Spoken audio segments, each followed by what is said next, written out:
Alan pisau pisau.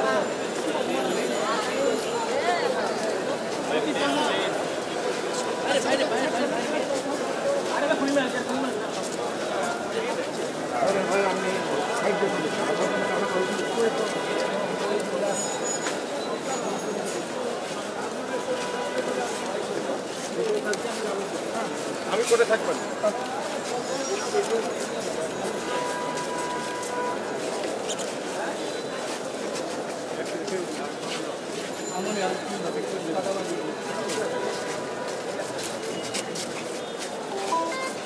আলামিন এই যাবি আরে মাঝখানে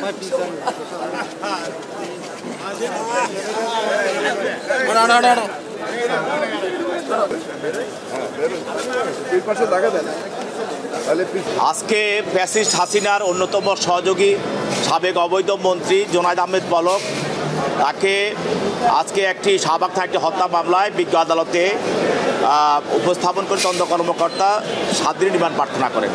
তিনি এই মামলার এজাহার নামী আসামি। এই মামলার এজাহারে তার বিষয়টা স্পষ্টভাবে উল্লেখ করা থাকার কারণে এবং ঘটনার সঙ্গে তার জড়িত থাকার কারণে তদন্তকারী কর্মকর্তা আজকে তাকে আরও অধিকতর জিজ্ঞাসাবাদ করার জন্য 7 দিনের রিমান্ড প্রার্থনা করেন। মাননীয় আদালত তার পক্ষে আইনজীবী ছিল, আইনজীবীরা রিমান্ড প্রার্থনা জামিনে প্রার্থনা করেন। বিজ্ঞ আদালত উভয় পক্ষের শুনানির পর তার বিরুদ্ধে 3 দিনের রিমান্ড মঞ্জুর করেন এবং তাকে তদন্তকারী কর্মকর্তা হেফাজতে প্রদান করেন। আরেকটি আপনারা জানেন ফ্যাসিস্টের আরেকজন সহযোগী, অন্যতম সহযোগী সেটা হলো কামরুল ইসলাম, সাবেক অবৈধ মন্ত্রী কামরুল ইসলাম। তাকে কামরাঙ্গী সহ 2টি মামলায় 4/9/24 এবং 5/9/24 এই 2টি মামলায় আজকে গ্রেপ্তার দেখানোর জন্য আয়ু সাহেব দরখাস্ত দেন এবং বিজ্ঞ আদালত তাকে 2টি মামলায় গ্রেপ্তার দেখান। এবং আরেকটি মামলায় যে চকবাজার 5/9/24 এটা একটি হত্যা মামলা, এই মামলায় সাবেক আইজিপি চৌধুরী আবদুল্লাহ আল মামুন তাকেও এই মামলা শেয়াজার নামে আসামি, তাকে গ্রেপ্তার দেখানোর জন্য প্রার্থনা করা হয়, তাকে গ্রেপ্তার দেখানো হয়। এছাড়াও আপনি আজকে পল্টন থানায় একটি হত্যা মামলায় ফ্যাসিস্টের সাবেক সহযোগী এবং সচিব শাহ কামাল তাকে একটি হত্যা মামলায় আজকে 7 দিন রিমান্ড প্রার্থনা করা হয়, সেখানে তার বিরুদ্ধে 2 দিন রিমান্ড মঞ্জুর করা হয়। এছাড়াও মতিঝিল থানা 5/8/24 একটি হত্যা মামলা, এই মামলায় সাবেক সুরাচারের সাবেক দোসর ফ্যাসিস্ট হাসিনার অন্যতম সহযোগী রাশেদ খান মেনন তাকে এই মামলায় গ্রেপ্তার দেখানোর জন্য প্রার্থনা করা হয় এবং তাকে এই মামলায় গ্রেপ্তার দেখানো হয়।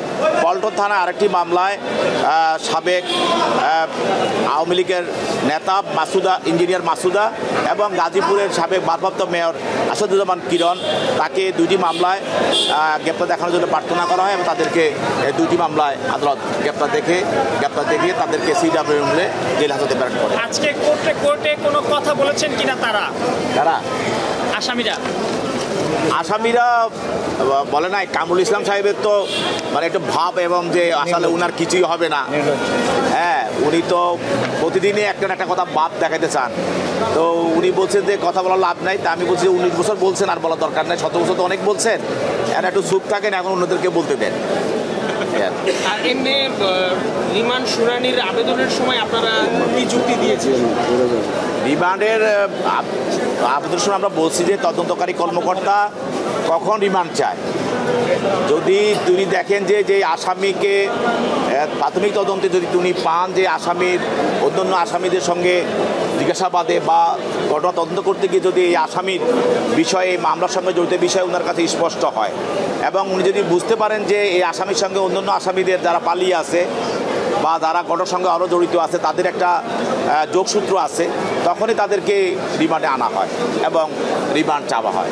পলকের আইনজীবী বলছেন, জোনায়েদ আহমেদ পলক, তার আইনজীবীরা বলছেন যে স্যার আমাদের তো অনেক দিন রিমান্ড নিল, হ্যাঁ আর কত রিমান্ড নিবে।